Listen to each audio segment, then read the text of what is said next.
BJP ప్రభుత్వం రెండో blast furnish మూసింది, మూడో బ్లాస్ట్ ఫర్నిస్ మూసేసింది. ఆ రకంగా 2 బ్లాస్ట్ ఫర్నిస్లు మూసేసింది. ఇప్పుడు కూడా సామర్థ్యం పూర్తిగా నడపడం లేదు. ఆ 2 సంవత్సరాల్లో మూసేసిన కాలంలో సంవత్సరానికి సుమారుగా 3,800 కోట్లు నష్టాలు తెప్పించింది. విశాఖ స్టీల్ ప్లాంట్ కి అసలు కావాల్సినటువంటి సొంత గనులు సమకూర్చడం గురించి చంద్రబాబు నాయుడు ఒక్క మాట కూడా మాట్లాడడం లేదు. ఆర్సిలార్ మెట్టలకు మాత్రం గనుల గురించి అడుగుతున్నారు. అందువల్ల వాస్తవంగా ప్రజానీకానికి తెలియాల్సిన విషయాలు చెప్పకుండా వాస్తవాలు దాచి విశాఖపట్నం స్టీల్ ప్లాంట్ ని ప్రైవేటీకరణ వైపుగా తీసుకెళ్లడం, ప్రైవేటీకరించే దానికి పద్ధతులు అనేక ఉన్నాయి. మూసేసి ప్రైవేట్ వాళ్ళకి అప్పచెబుతారు, బలహీనం చేసి స్టీల్ ప్రైవేట్ వాళ్ళకి అప్పచెబుతారు, సిక్ చేసి బయట వాళ్ళకి అప్పచెబుతారు, స్టీల్ ప్లాంట్ మైన్స్ ఇవ్వకుండా చేసి ప్రైవేట్ వాళ్ళకి అప్పచెబుతారు. అందుకని ఈ నాటకాలన్నీ ప్రైవేట్ వాళ్ళకి ఇవ్వాలని చేసేటువంటి నాటకాలు తప్ప ఇంకోటి మాత్రం కాదు. అక్కడ ఉన్న కార్మికులకు తెలుసు, అట్లాగే ఆఫీసర్లకు తెలుసు, స్టీల్ ప్లాంట్ గురించి తెలిసిన వారికి ఎవరికైనా ఇది. కానీ సాధారణ ప్రజల్ని పక్కదారి పట్టించేదానికి మాట్లాడుతున్నారు. మేము ఛాలెంజ్ చేస్తాం. ఏ ట్రేడ్ యూనియన్ నాయకులైనా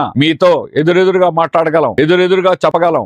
మేము మా వాస్తవాలు ఎదురెదురుగా కూర్చొని మాట్లాడుకుందాం. వాస్తవం ప్రజానీకానికి ట్రాన్స్పరెంట్ గా చెప్పండి. అందువల్ల ప్రజలను పక్కదారి పట్టించి ఈ రోజు ప్రజలను మభ్యపెట్టేదానికి చేయడం అనేటువంటి వాస్తవం కాదు. విశాఖ స్టీల్ ప్లాంట్ మీరు నడపాలనే పద్ధతిలో లేదు. కేంద్ర బీజేపీ ప్రభుత్వం ఈ రోజు స్టీల్ ప్లాంట్ ప్రైవేటీకరిస్తాం అనే పద్ధతిలోనే దానికి అనుగుణంగానే వాళ్ళు మాట్లాడుతున్నారు. వారి చర్యలన్నీ దానికి అనుగుణంగా ఉన్నాయి. వారికి మీరు తందాను తానా అంటున్నారు.